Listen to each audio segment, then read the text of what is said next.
고린도전서 1장 18절부터 25절까지 계십니다. 고린도전서 1장 18절부터 25절까지 합독하십니다. 시작. 십자가의 도가 멸망하는 자들에게는 미련한 것이요 구원을 얻는 우리에게는 하나님의 능력이라. 기록된 바 내가 지혜 있는 자들의 지혜를 멸하고 총명한 자들의 총명을 폐하리라 하였으니 지혜 있는 자가 어디 있느냐 선비가 어디 있느냐 이 세대의 변체가 어디 있느냐 하나님께서 이 세상의 지혜를 미련케 하신 것이 아니뇨 하나님의 지혜에 있어서는 이 세상이 자기 지혜로 하나님을 알지 못하는 고로 하나님께서 전도에 미련한 것으로 믿는 자들을 권하시기를 기뻐하셨도다. 유대인은 표적을 구하고 헬라인은 지혜를 찾으나 우리는 십자가에 못 박힌 그리스도를 전하니 유대인에게는 거리끼는 것이요 이방인에게는 미련한 것이로되 오직 부르심을 입은 자들에게는 유대인이나 헬라인이나 그리스도는 하나님의 능력이요 하나님의 지혜니라. 하나님의 미련한 것이 사람보다 지혜 있고 하나님의 약한 것이 사람보다 강하니라. 아멘. 아멘. 자리에 앉으셔서 오늘 은혜를 나눌 말씀은 그리스도의 사랑이라는 말씀을 증거하고자 합니다. 오늘 본 말씀의 시작이 십자가의 도가 이렇게 시작하고 있습니다. 십자가의 도라고 하는 것은 십자가의 말씀을 말하며 십자가에 관한 말씀을 말하는 것입니다. 이 세상에 많은 사람들이 왔다가 이렇게 가는데 성경을 통해서 우리가 깨닫고 보면 사람이 왜 사는지 내가 어떤 존재인지를 깨닫지 못함으로 말미암아 다 자기의 존재 자체를 잊어버리고 사는 그런 망각에 사로잡혀서 그러니까 자기 신분과 존재 자체를 알지 못하기 때문에 그렇게 산다고 그렇게 말씀하고 있습니다. 그래서 우리는 이제 은혜를 받고 난 이후에 은혜를 받아야지만이 그때부터 나의 존재가 어떤 존재인지를 이제 조금씩 깨달아가기 시작합니다. 은혜를 받았다고 해서 모든 것이 다 단번에 다 이루어지는 것이 아니고 은혜 받는 그 순간에 우리가 이제 눈이 뜨이기 시작하는 거죠. 내가 어떤 존재인지를 깨닫기 시작하는 것입니다. 그것이 바로 은혜의 출발입니다. 그런데 오늘날 기독교에서조차도 사실은 은혜 받은 것이 그게 전부인 것처럼 그렇게 가르치기도 하고 그렇게 그거를 아주 굳게 믿고 그 이상은 그냥 별 관심이 없는 경우도 많아요. 그런데 사실은 성경을 우리가 많이 관심을 가져야 되고 성경을 많이 읽어야 되는 이유가 거기에 있는데 은혜 받은 것은 전부가 아닙니다. 그러니까 왜 사람들이 처음에는 은혜를 받았는데 곁길로 가거나 잘못되는 경우가 있냐면 그 은혜 받은 것이 전부인 줄 알고 그렇게 넉넉고 살다가 삶의 여정 가운데서 자기가 원하지 않는 그런 일들이 터지면 거기에서 다 넘어지거나 실족하는 거죠.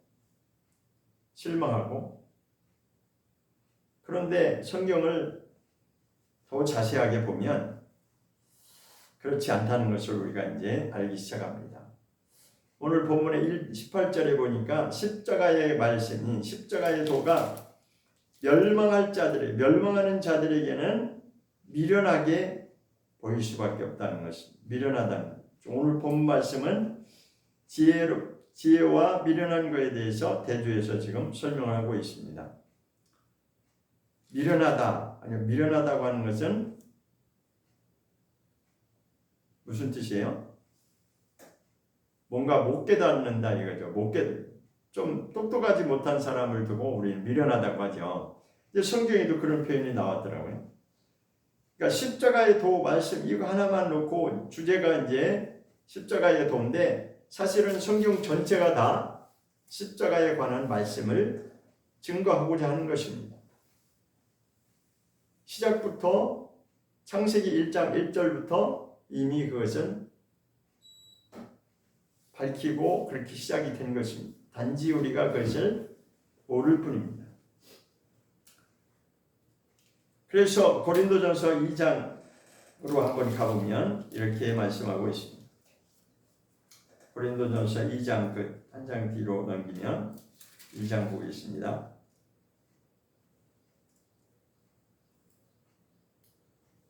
7절에 보면 오직 비밀한 가운데 있는 하나님의 지혜를 말하는 것이니 곧 감추었던 것인데 하나님이 우리의 영광을 위하사 만세전에 미리 정한 것이다 라고 말씀하고 있죠. 만세전이라고 하는 것은 이 세상이 창조되기 이전부터 이미 정해진 뜻이다라는 것입니다. 이 창조된 이 우주 만물, 보이는 이 물질의 세계가 창조되기 전부터 미리 하나님의 뜻은 정하고 시작되었다는 것입니다. 그것이 사실은 뭐냐면 이 십자가의 도에 관한 말씀인 것이죠. 그래서 그 뒤에 8절을 한번 보면 8절을 보겠습니다. 시작. 이 지혜는 이 세대에 관함이 하나도 알지 못하였나니 만일 알았다면 영광의 주를 십자가에 못 박지 아니하였으리라. 이건 한마디로 얘기하면 인간들이 그렇게 지혜롭다라고 하고 똑똑한 것처럼 살지만 아무도 그게 무슨 일인지 몰랐다는 것입니다. 그러니까 만일 알았다면 이 십자가의 도가 무엇인지를 알았다면 절대로 그런 일은 없었을 것이다. 그러니까 감히 자 보세요. 이 세상에서 가장 정말 최고의 뭐라 그럴까요? 있을 수 없는 일이 뭐냐면 사람이 피조된 인간이 하나님을 십자가에 못 박는 일이에요. 이거는 그 어떤 사건보다도 도무지 이거는 있을 수 없는 일이죠. 그런데 성경은 결론을 그렇게 말씀하고 있습니다. 그것은 하나님의 시작이었고 하나님이 이루셨던 그 거룩한 역사에 만일 인간이 그것을 깨달았다면 절대로 그런 일은 일어나지 않았을 것이다. 그 말을 하는 거예요.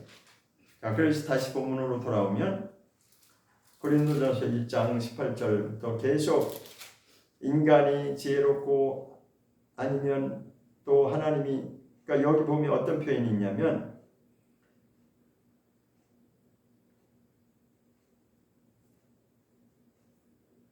미련한 것과 지혜로운 것에 대해서 계속 대조해서 지금 표현하고 있어요.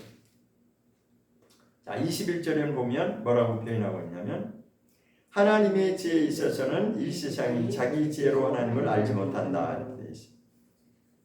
그러니까 세상 사람들은 하나같이 자기 똑똑한 맛, 자기 잘난 맛에 이렇게 살아가는데 그 똑똑한 자기 지혜로는 절대로 하나님을 알 수 없다는 것입니다.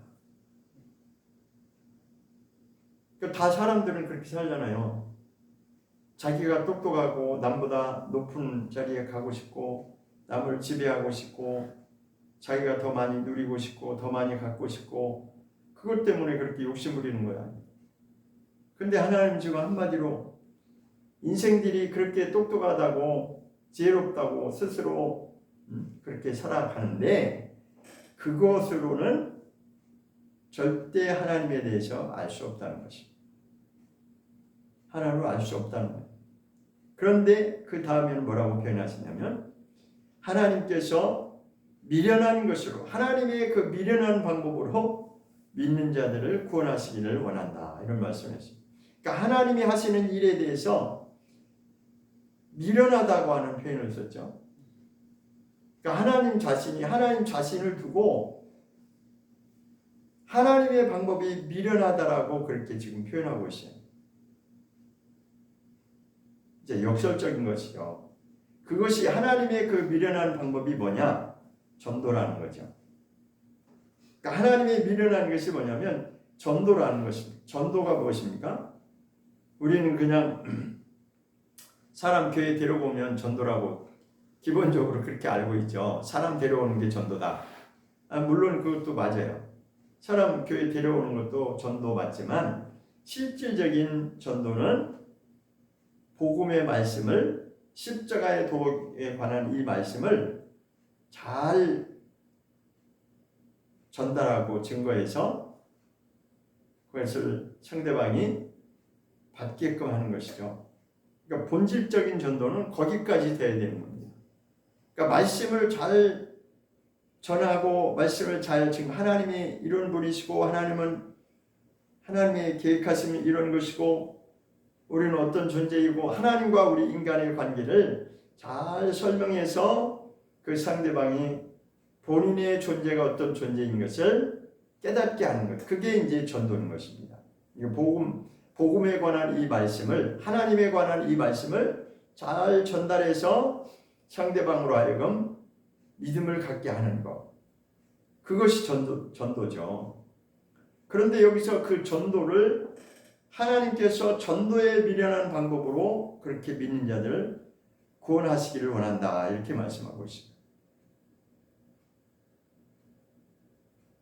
왜 하나님이 이렇게 이런 말씀으로 표현을 하시냐면,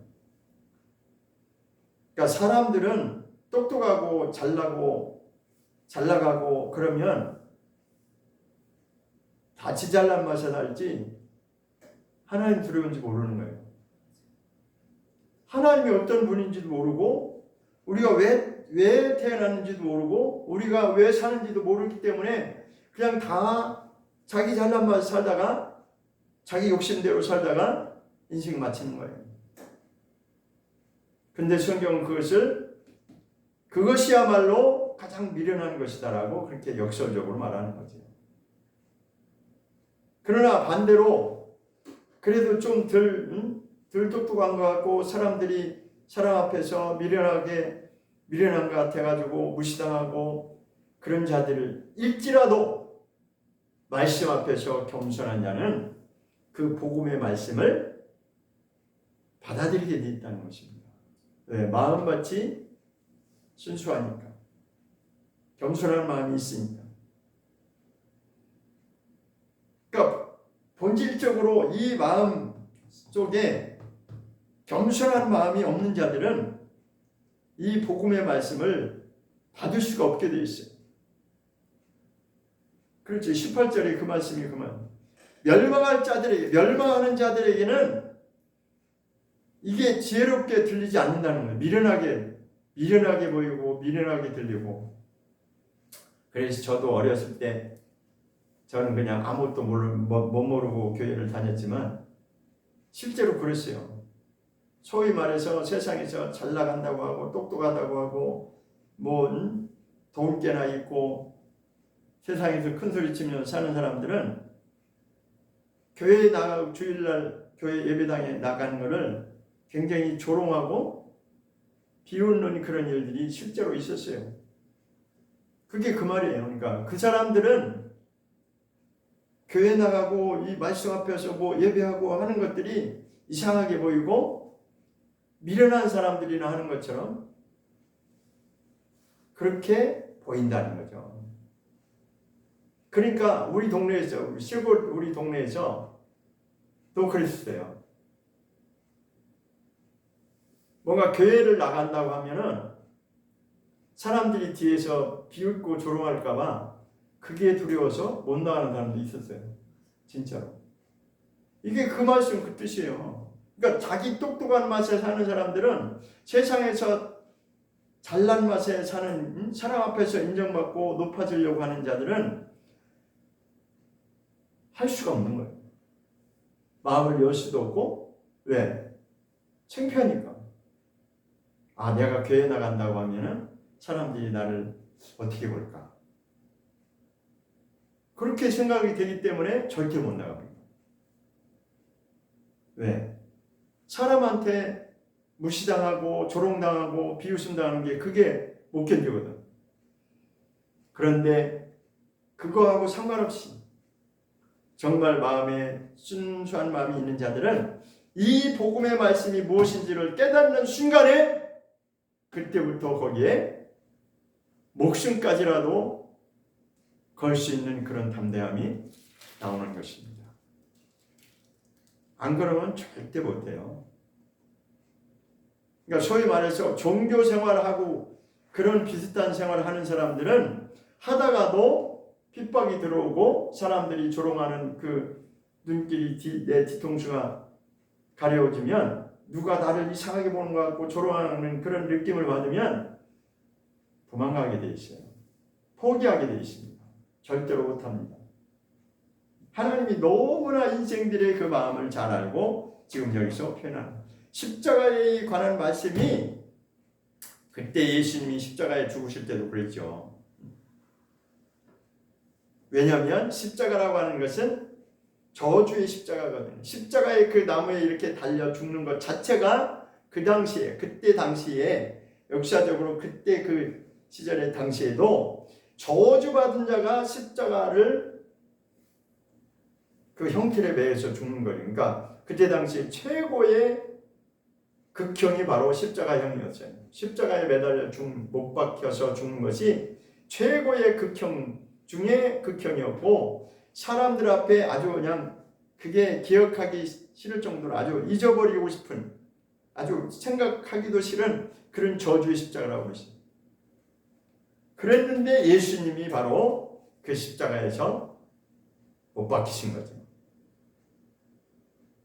그래서 이것은 하나님이 우리를 향하신 최고의 사랑의 표현이라고 성경은 말하고 있습니다. 그러니까 세상 사람들 어때요? 세상 사람들 얼마나 자기 방식대로 살아가면서 무슨 사랑 얼마나 갖다 수식을 갖다 붙입니까? 근데 성경을 제대로 알면 그게 다 가짜라는 걸 알게 돼요. 인간은 진정한 사랑을 할 수 있는 능력이 없습니다. 사실 없어요. 인간에게는 그런 능력이 없어요. 하나님만이 하실 수 있는 것입니다. 왜 그러냐면 하나님은 자기의 전부를 내어주시고 자기의 전부를 내어주신 것이 바로 이 십자가에 못 박히신 사건인 것입니다. 왜? 우리를 구원하기 위해서 그렇게 하셨다라고 했습니다. 그런데 그 사랑이 무엇이냐? 하나님이 우리를 향하신 그 사랑의 표현이 뭐였냐? 희생 그 자체였어요. 희생. 그냥 자기 자신을 내어주신 것입니다. 그것이 바로 자기의 전부를 희생해서 우리를 살려고자 하는 십자가의 사랑. 그것이 바로 성경에서 그리스도의 사랑이라 이렇게 표현하고 있습니다. 그때 당시에 예수님이 십자가에 돌아가실 때 그 밑에서 군병들이 조롱하면서 말했어요.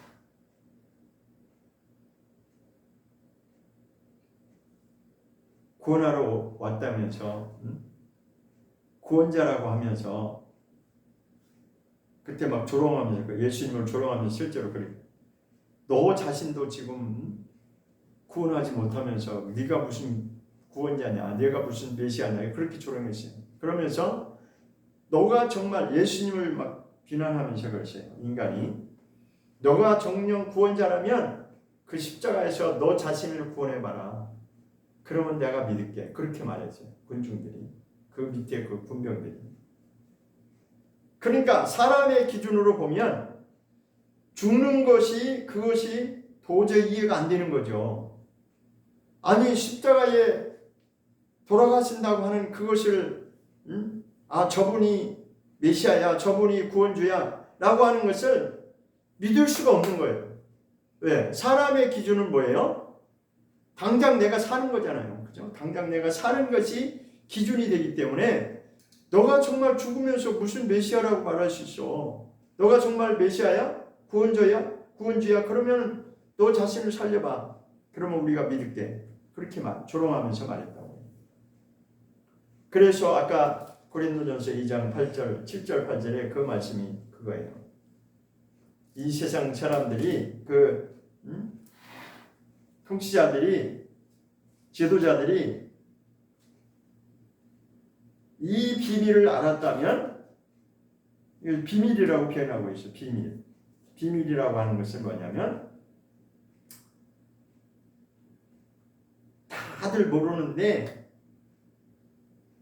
알 사람만 아는 거죠. 알 사람이 누구 계세요? 거기서 깨닫는 자만이 이 비밀이 무엇인지를 깨닫는 자만이 알게 돼 있어요. 그 나머지는 다 모르는 것입니다.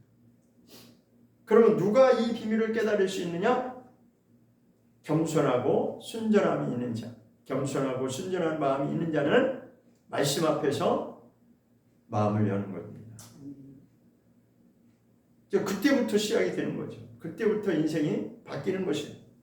그것을 성경에서 뭐라고 그랬냐면 거듭남이다라고 말씀하고 있습니다. 그것이 거듭남이라는 거예요. 그런데 그것이 바로 은혜 받은 순간에 그것이 완성되느냐? 그것이 아니고 그때부터 이제 시작되는 것이다. 본격적으로 시작되는데 그때부터는 이제 무슨 일이 일어나느냐? 사람들 앞에 무시당하거나 억울한 일을 당하거나 손해를 보거나 이와 같은 일들이 끊임없이 계속되는 것입니다. 그래서 사람들이 나가 떨어지는 거예요. 은혜를 받은 자라 할지라도 이 비밀이 무엇인지를 제대로 모르면 하나님의 비밀, 만세전에 정하신 그 비밀이라는 것이 무엇이라는 것을 정확하게 모르면 흔들리는 겁니다. 왜 흔들려요? 내가 지금 억울함을 당하고 손해를 보고 고난을 당하고 무시당하고 하니까 그것이 아닌 것 같거든. 자꾸만 그게 아닌 것 같아. 왜? 사람들은 다 아니라고 하는데 나만 혼자 멍청해가지고 지금 이거 잘못 알고 있는 거 아닌가? 이렇게 생각할 수 있다. 저도요 어렸을 때 교회 다니면서 사람들이 뒤에서 조롱하고 비웃는 그런 소리를 많이 들었는데 거기서 못 견디면 포기하는 겁니다. 그게 두렵고 창피해서. 그리고 교회 갔다 오면 집에 오면 무슨 일이 벌어지냐? 겪어보신 분은 알겠죠. 가족이 다 같이 믿으면은 별일 없겠죠. 그죠? 근데 가족이 안 믿고 나 혼자만 주일날 교회 갔다 오면 무슨 일이 벌어져요? 가족들 중에 누가 나를 공격하는 일이 벌어지는 거죠. 핍박하는 거죠. 특히나 우리 시골에서 특히 여름에 한참 일 많을 때 모든 것을 다 내려놓고 교회를 간다? 이거는요 보통 일이 아니에요. 사실은. 그럼 뭐라고 욕먹냐? 아니 이 바쁜데 꼭 교회 가야 돼? 이렇게 나오는 거죠. 다른 사람들은 다 나가서 막 일하고 있는데 예배 드린다고 가방 들고 갔다 오면 좋은 소리 나오겠냐고요. 그러니까 못 견디는 거예요. 성경 말씀 앞에서 우리가 겸손하지 않으면 그리고 그 말씀에 내가 제대로 반응하지 않으면 우리는 신앙생활을 끝까지 견딜 수가 없어요. 그래서 성경은 계속 비밀이라고 말합니다. 왜 비밀이냐? 정말 하나님 말씀 앞에 겸손히 무릎 꿇고 순종하는 자에게는 약속된 것이 있다. 구원이라고 하는 것이 그냥 값싼 구원이 아니고 정말 너희가 이 세상에서 견디고 모든 것을 다 이겨내면 나중에 하나님 모든 것을 다 갚아주실 날이 분명히 온다는 것입니다. 근데 그때까지 우리가 견디는 게 당장 눈앞의 현실이 돈이 궁하고 내 삶이 곤고하고 그러니까 사람들은 다 그렇게 가잖아요. 이 믿음을 제대로 지킨다고 하는 것이 근데 오늘날에는 특히나 더 점점 더 그것이 더 어려운 그 시간들을 우리가 보내고 있죠. 그럴지라도 우리는 거기에 굴복당하지 않냐고 끝까지 이제 이 믿음을 지키려고 하는 것이죠. 자, 다시 보겠습니다. 22절 고린도전서 1장 22절을 보겠습니다. 22절에 보면 이렇게 돼 있어요. 유대인은 표적을 구하고 헬라인은 지혜를 찾는다라고 돼 있는데, 유대인은 이제 우리 아시죠? 이스라엘 민족 유대인을 말하는 것이고, 헬라인은 이방인들을 이제 헬라인이라고 하는 대표성을 가지고 이제 이방인의 대표성을 가지고, 그러니까 유대인과 이방인을 말하는 것입니다. 그러니까 유대인들은 표적을 구한다 그렇게 돼 있고, 이방인들 헬라인은 지혜를 찾는다 그랬습니다. 그래서 그들에게는 이것이 어떻게 이제 받아들이냐. 23절 보겠습니다. 23절. 우리는 십자가에 못 박힌 그리스도를 전하니 유대인에게는 꺼리끼는 것이 된다는 것이에요. 그리고 이방인들에게는 미련한 것이 된다 이렇게 말하고 있어요. 그러니까 유대인들은 표적을, 우리 표적 좋아하잖아요. 그죠? 이적. 어느 집회에 나가면 옛날에 그런 막 부흥 집회 가면은 막 이적이 일어나고 병든 자가 막 일어나고 그런 표적들 많이 일어나잖아요. 그러니까 유대인들은 그것을 원한다는 것이에요. 그리고 헬라인들은 지혜를 찾는다는 것이에요. 뭔가 똑똑한 것을 그것을 원한다.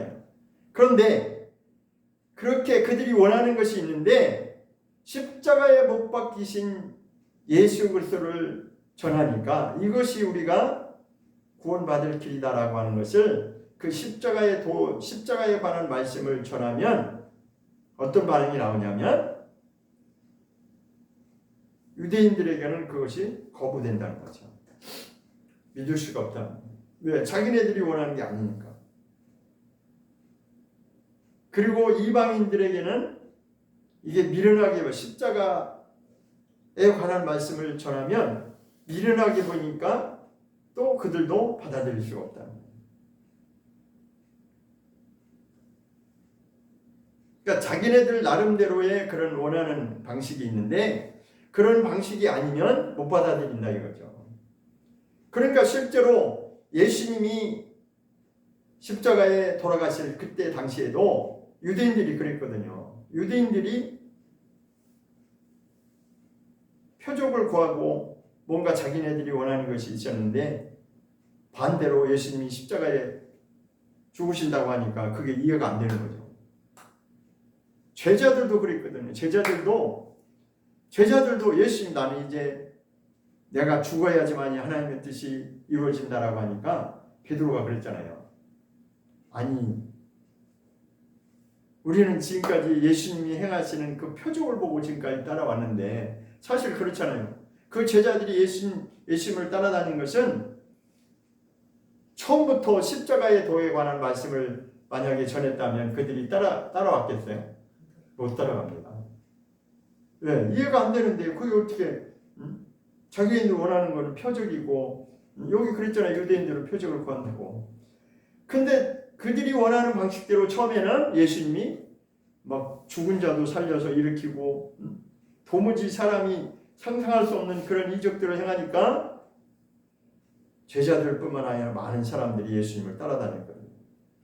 그런데 점점 더 이제는 시간이 가고 후반전으로 가니까 예수님이 뭐라고 했어요? 드디어 이제 때가 되니까 이때로부터 제자들에게 십자가의 도에 관한 말씀을 전했다는 거예요. 십자가의 도에 뭐예요? 내가 십자가에 죽는 것이 바로 하나님의 뜻이다. 그때 당시에 정말 똑똑하다고 생각하는 다 하나같이 자기 잘난 맛 사는 그 누구예요? 대제사장들, 세관들, 율법사들, 그런 자들에 의해서 내가 고난을 당할 것이고 핍박을 당해서 결국 내가 죽어야 된다라고 하니까 베드로가 그러세요. 절대로 그런 일은 있을 수 없습니다. 라고 가로막고 나왔어요. 그러니까 예수님 뭐라고 했어요? 너는 사탄이다라고 했잖아요. 너는 하나님의 일을 방해하는 자다라고 말했어요. 그러니까 그렇게 되는 거예요. 그러니까 우리가 성경을 잘 이해하지 못하면 우리도 그렇게 될 수 있어요. 처음에는 은혜 받았다고 막 좋아하고 막 그렇게 하다가 어느 순간에 좀 시간이 지나니까 내 삶에서 뭔가 내가 원하는 것들이 이루어지지 않거나 사람들에 의해서 핍박을 당하거나 조롱을 당하고 무시당하고 예수 믿는 것 때문에 뭔가 손해를 본다. 그럼 못 견디는 거죠. 왜? 제대로 성경을 모르면 그렇게 된다는 거죠. 그러나 이것은 이 십자가의 도의 말씀은 하나님의 계획에 모든 것이 여기 다 들어있다는 것입니다. 거기에 모든 것이 하나님의 우리를 향하신 하나님의 최고의 사랑이 다 담겨져 있다는 것입니다. 고린도후서 5장 14절을 볼까요?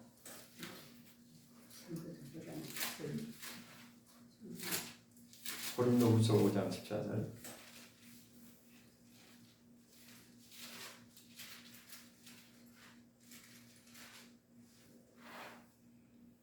고린도후서 5장 14절입니다. 시작. 그리스도의 사랑이 우리를 강권하시는도다. 우리가 생각하는데 한 사람이 모든 사람을 대신하여 죽었은즉 모든 사람이 죽은 것이라. 그러니까 한 사람이 모든 사람을 대신하여 죽었다는 예수님의 십자가에 죽으신 것을 이렇게 표현한 거죠. 예수님 한 분이 우리의 모든 사람을 대신해서 대신 십자가에 죽으셨다는 것입니다. 자, 근데 그 뒤에 말씀이 이제 아주 중요한 말씀. 그 뒤에 15절을 한번 보겠습니다. 5장 15절. 고린도후서 5장 15절입니다. 그냥 넘기지 마시고 그 15절 보시면 됩니다. 고린도후서 5장 15절. 시작. 저가 모든 사람을 대신하여 죽으심은 산자들로 하여금 다시는 저희 자신을 위하여 살지 않고 오직 저희를 대신하여 죽었다가 다시 사신 자를 위하여 살게 하려 함이니라. 그러니까 한마디로 말하면 예수님이 왜 십자가에 죽으셨냐? 그 이유를 말하는 것입니다. 왜 죽으셨다고 그랬어요? 다시는 자기 잘난 맛에 자기를 위해 살지 말고. 근데 사람들은 다 뭐를 위해 살아요? 자기를 위해 살잖아요. 자기 자신. 자기 손해보지 않으려고 살잖아요. 그냥 복잡한 얘기 할 거 없이 그냥 조금이라도 나가 손해 안 보려고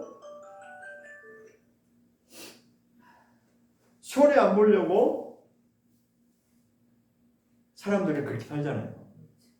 조금만 내게 손해보는 것 같으면 억울해가지고 그냥 팔팔 뛰죠.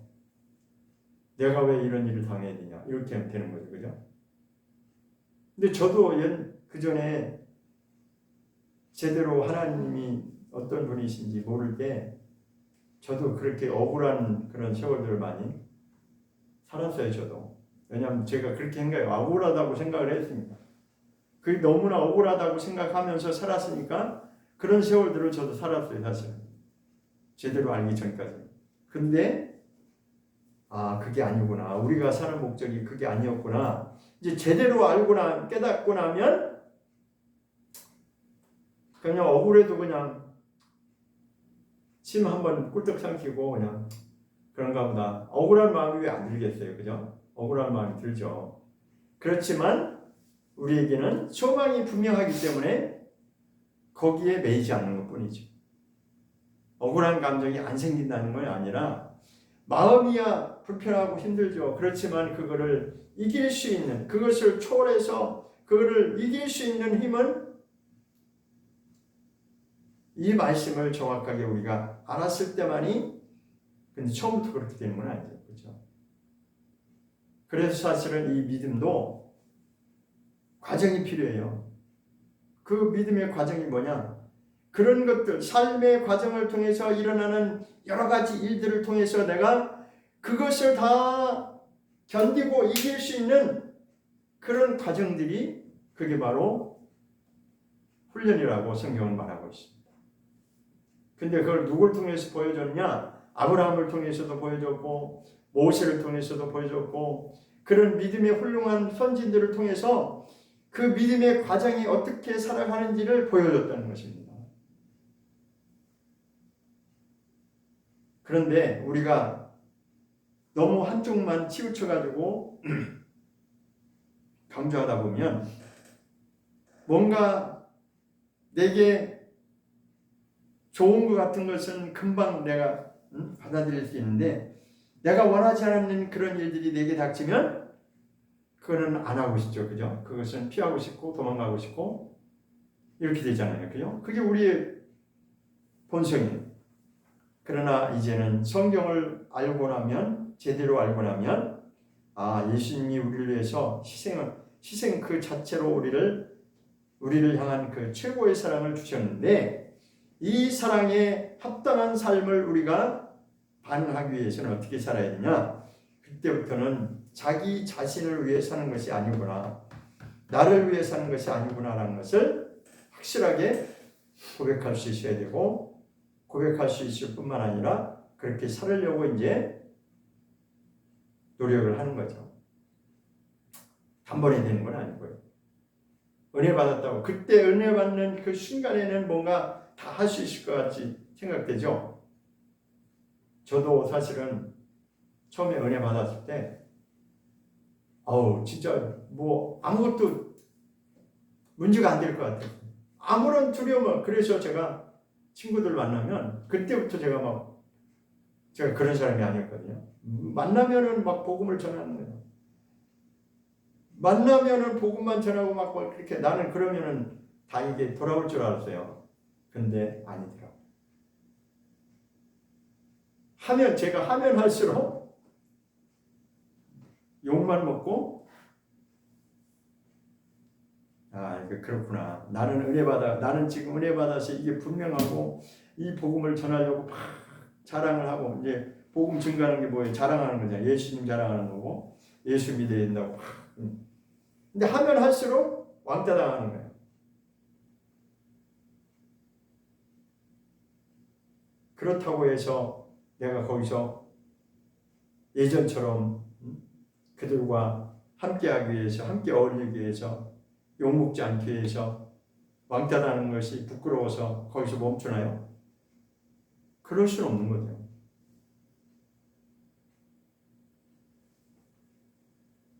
대부분의 사람들이 왜 이걸 못 견디냐면 사람들 앞에 인정받을 때는 좋은데, 예를 들어서 복음을 증거하다가 사람들 앞에 잘한다고 인정받고 칭찬받으면 그때는 뭔가 할 맛이 나죠.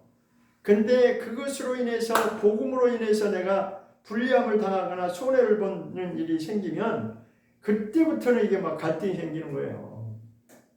그러니까 어떤 사람은 그렇게 얘기한다잖아요. 나 괜히 예수 믿었나. 왜? 예수 믿고 나니까 너무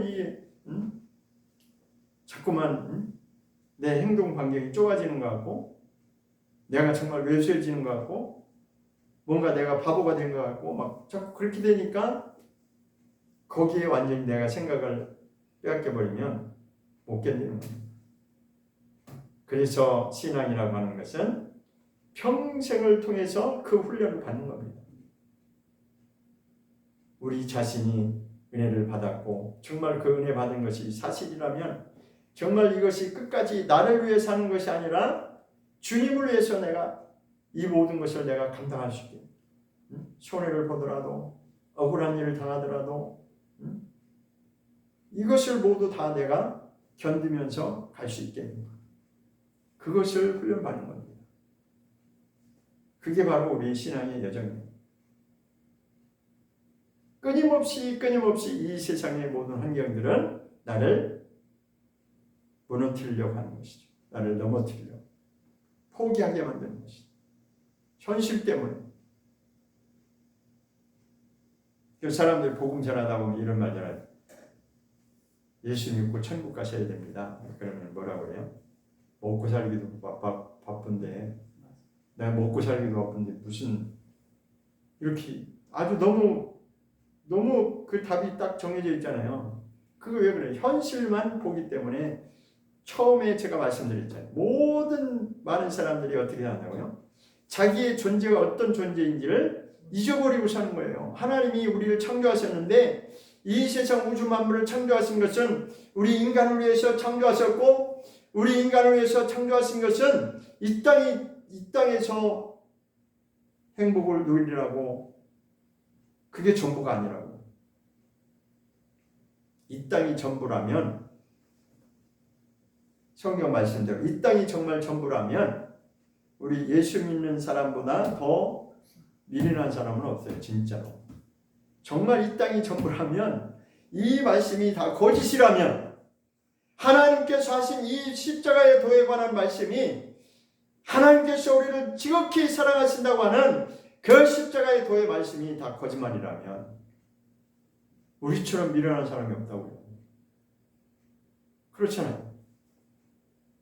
그 모든 것을 다 손해보면서 억울한 일을 당하면서 남들은 다 그렇게 지혜롭고 똑똑해가지고 자기의 유익을 얼마나 똑똑하고 지혜로워서 사람들은 그렇게 갑니까? 그죠?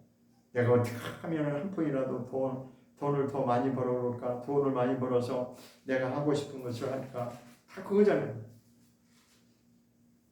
근데요, 정말로 성경의 말씀이 믿어지고 거기에 내가 반응을 할 수만 있다면 그게 문제가 안 됩니다. 진짜로 그게 문제가 안 돼요. 단지 그 순간에 내가 좀 힘든 거, 그거는 있죠. 그 순간에 힘든 건 있지만 그걸 견디는 거예요. 왜? 그것이 전부가 아니라는 것을 알기 때문에. 그래서 우리는 망각의 그룹 아래에서 사는 진짜 사람들은 다 자기가 똑똑한 맛에 살지만 하나님께 우리를 창조하신 하나님이 보실 때는 우리가 참 똑똑하지 못한 거죠. 하나님 보실 때는 사실은 똑똑하지 못한데 우리가 똑똑하다고 착각하고 사는 것뿐이에요. 왜? 이 세상이 전부라고 생각합니다. 그러나 이 세상은 전부가 될 수가 없습니다. 이것은 누가 강요해서 되는 것이 아니라 정말 말씀 앞에 내가 반응을 하고 이것이 믿어지는 그 순수한 마음이 있다면 그때부터 이제 상황은 바뀌어지기 시작하는 것입니다. 갈라디아서 3장을 한번 볼까요? 갈라디아서 3장. 오늘은 성경 구절을 좀 좁게 찾는 거예요. 많이 안 찾고 3장 13절. 갈라디아서 3장 13절. 조금 전에 제가 설명드린 말씀이 여기 나와 있어요. 갈라디아서 3장 13절. 시작. 그리스도께서 우리를 위하여 저주를 받은 바 되사 율법의 저주에서 우리를 속량하셨으니 기록된 바 나무에 달린 자마다 저주 아래 있는 자라 하였습니다. 하였습니다. 그렇죠? 그러니까 그 당시에도 십자가형의 형틀에서 매달려 죽는 것이 가장 최고의 저주받은 자가 십자가형을 받았다고. 그러니까 사람들이 기억 속에서는 이게 아주 저주의 저주. 그런데 그 저주를 누가 담당하셨냐? 예수님께서 담당하셨다. 그것이 바로 희생이죠. 그런데 여기 뭐라고 되어 있어요? 3절에 우리를 위하여라고 말씀하고 있습니다. 그리스도께서 그렇게 십자가에 희생당하신 것은 우리를 살리기 위해서 그렇게 하셨다는 거죠. 왜냐하면 아담 한 사람으로 인해서 우리는 다 저주를 받을 수밖에 없는 그런 존재였는데 그 저주에서 우리를 벗어나게 하려고, 그래서 여기 속량이라고 하는 표현을 했어요. 거기서 우리를 건져내시려고 대신 예수님이 담당하셨다는 거죠. 그런데 이제는 이것이 믿는 자들이, 이것을 믿고 받아들이는 자들에게만이 이제 이것이 그리스도의 사랑이, 그 희생당하심으로 말미암아 우리를 향하신 그 사랑이 느껴지는 것이고 그때부터 시작되는 것입니다.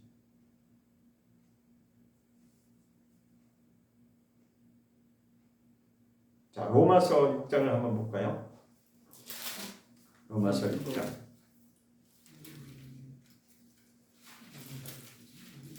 로마서 6장.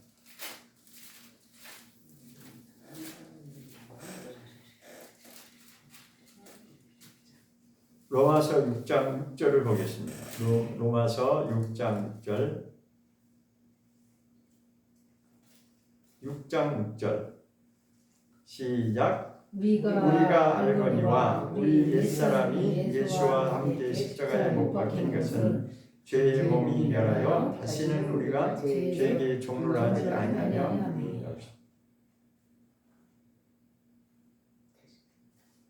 다시 한번 읽어볼까요? 시작. 우리가 알거니와 우리 옛사람이 예수와 함께 십자가에 못 박힌 것은 죄의 몸이 멸하여 다시는 우리가 죄에서 종로를 하지 않게 하려 합니다. 여기도 십자가에 대해서 목적을 말하고 있죠. 왜 십자가에 못 박힌 것이냐? 죄에서 벗어나게 하려. 그러니까 예수님이 저주 담당하셨는데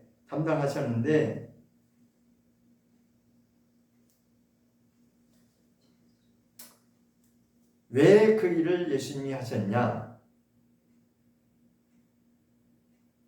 우리가 죄의 종로를 하는 데서 벗어나게 하려. 이것이 바로 성경이 말하는 자유입니다. 자유가 뭐냐? 죄에서 벗어나는 자유.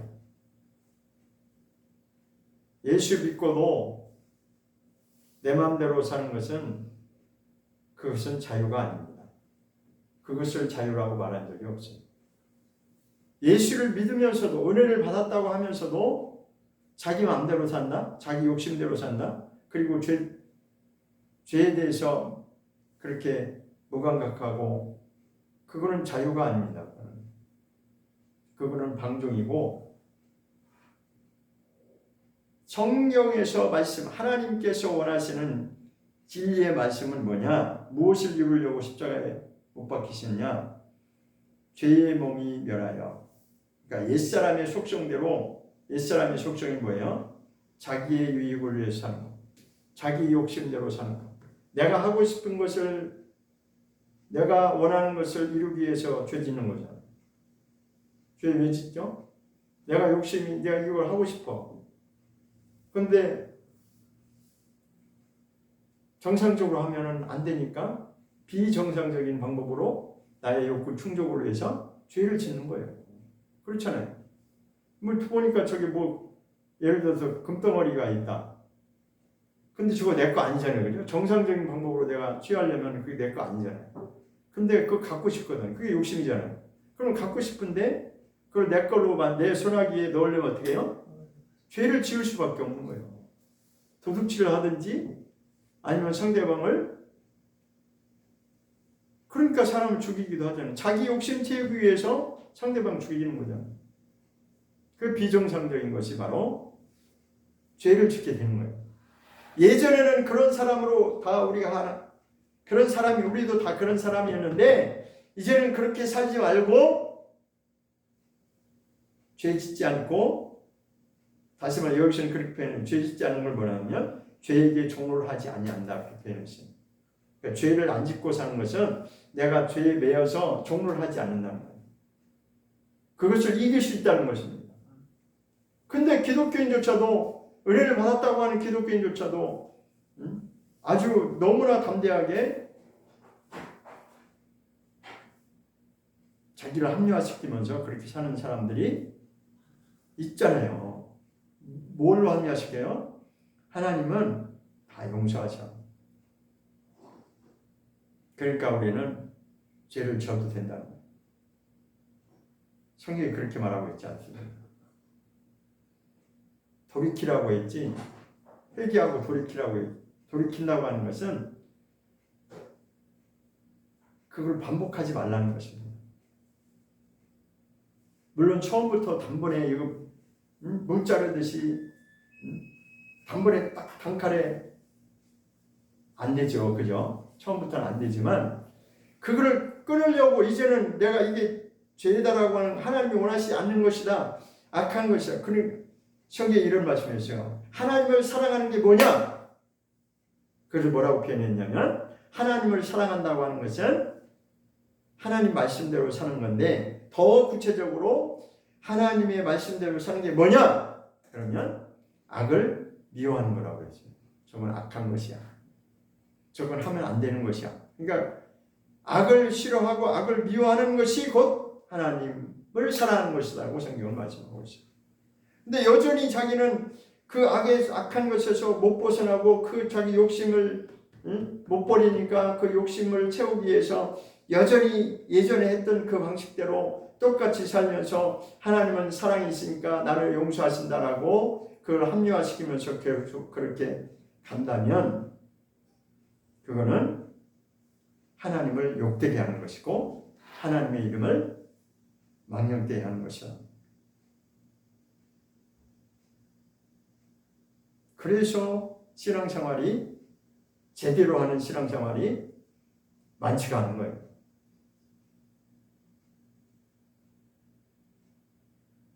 말씀을 잘못 가르치고 또 받는 사람의 입장에서는 그게 편하니까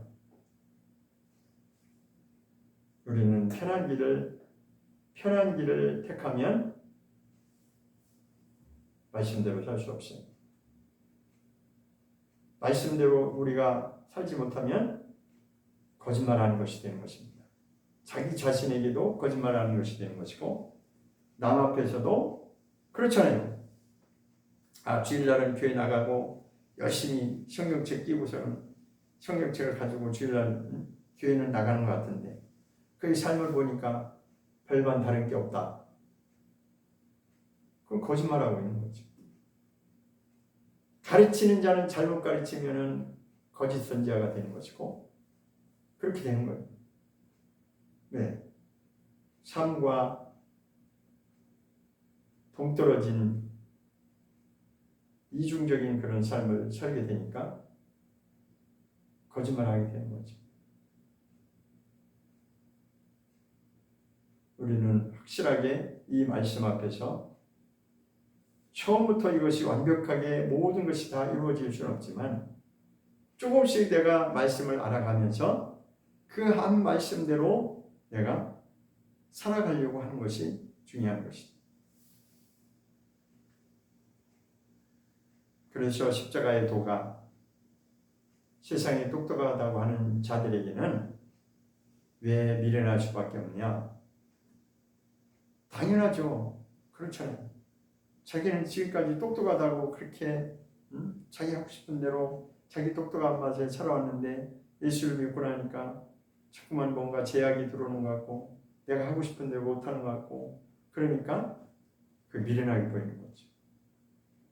그런데 예수를 믿지 아니하고 그냥 자기의 마음대로 살 수 있는 자들은 그게 똑똑한 것처럼 보이는 거죠. 왜? 제약이야. 제약받는 게 없잖아요. 지금은 어떤 세상이냐? 지금은 다 하나같이 그냥 자기 하고 싶은 대로 하는 세상이 되어버렸어요. 더 그렇게 아주 그것이 심각하게 드러나고 있습니다.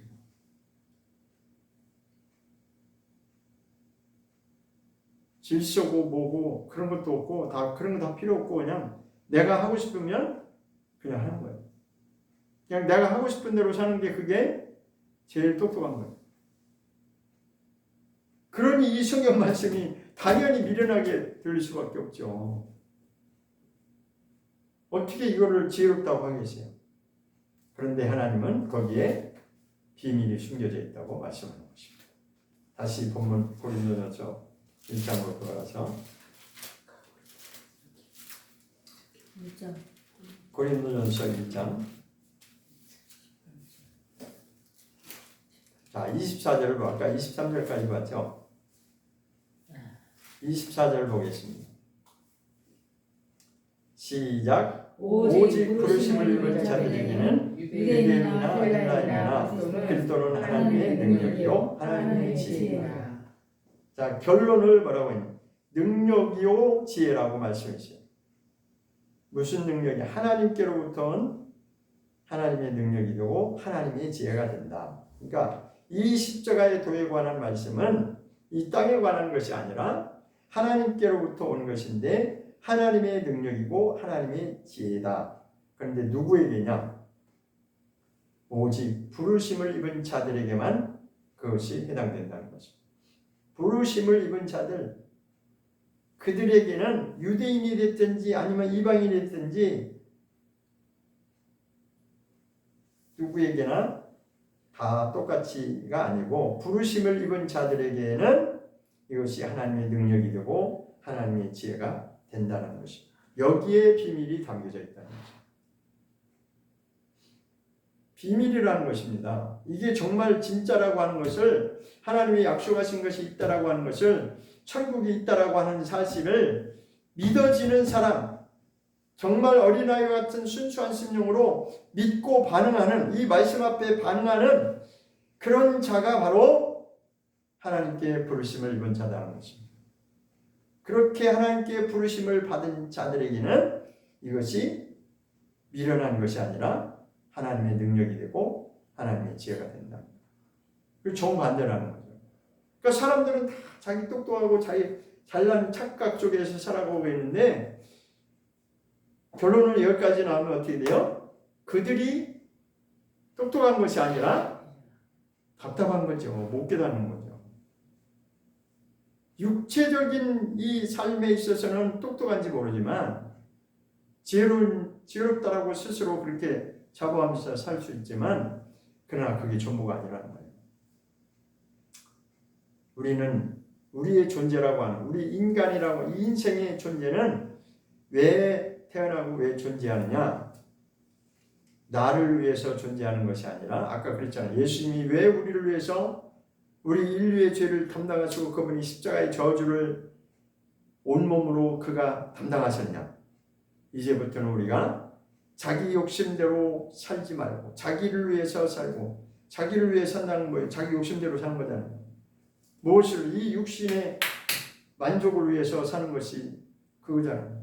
그런데 그것이 전부가 아니고 우리의 미래가 있다는 것입니다. 하나님이 예비해 놓으신, 하나님이 정하신 그 영원한 하나님의 나라가 작정되어 있는데 거기에 가기 위해서, 천국에 우리가 입성하기 위해서 이 현실 가운데서 지혜롭게 살아라는 거예요.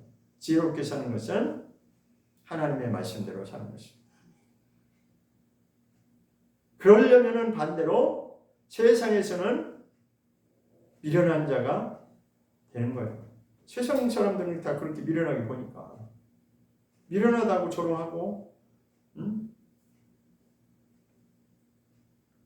자기네들은 똑똑하다 이거죠. 자기네들은 정말 어떻게 하면 자기 유익을 위해서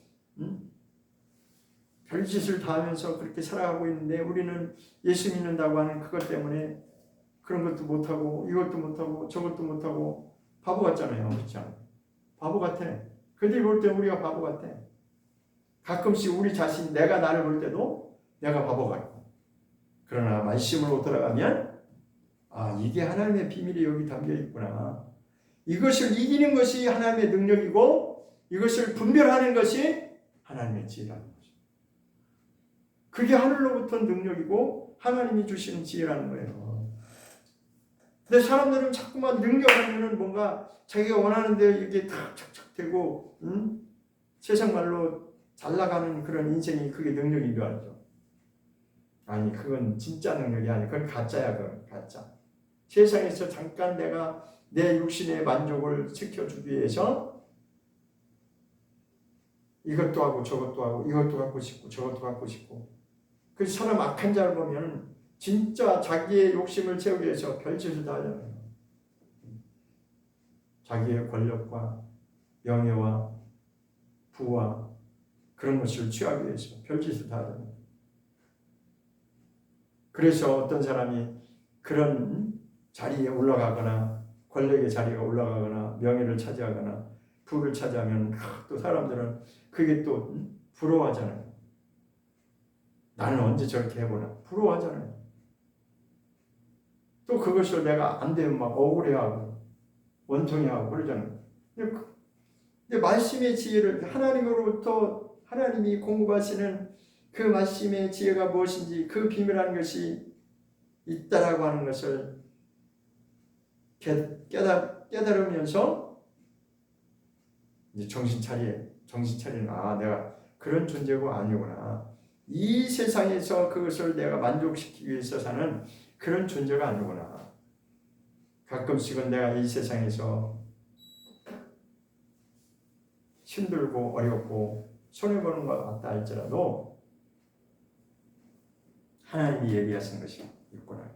그 전에요, 사람들이 자기 똑똑하다고 사는 그런 사람들이 뭐라고 얘기했냐면, 예수 믿는 자들은 현실 도피자라고 그렇게 말하기도 했어요. 저도 사실은 그런 생각을 한 적이 있었어요. 저도 사실은 이거 현실 도피 아닌가? 현실 도피 아닙니다. 분명히 말씀드릴 수 있지만 정말 정상적인, 지극히 정상적이고 진짜 그리스도인이라면 현실 도피가 아닙니다.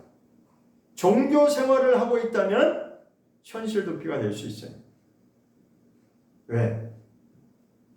종교에는 그런 것들이 있잖아요. 세상이 저기 하니까 머리 깎고 산으로 들어가는 사람들이 있잖아요. 그게 종교인이잖아요. 그건 현실 도피예요. 그게 아니고, 우리는 그 현실 도피가 아니고 하나님의 약속에 따라서 본래 하나님이 정하신 뜻이 이렇다라고 하는 것을 성경은 분명히 말씀하고 있어요. 그러니까 그것을 누가 깨닫고 그 말씀에 반응할 것인가, 그 차이일 뿐입니다. 우리는 하나님 말씀 앞에서 그렇게 겸손히 반응하면서 사는 그런 자들이 되기를 원합니다. 기도하겠습니다.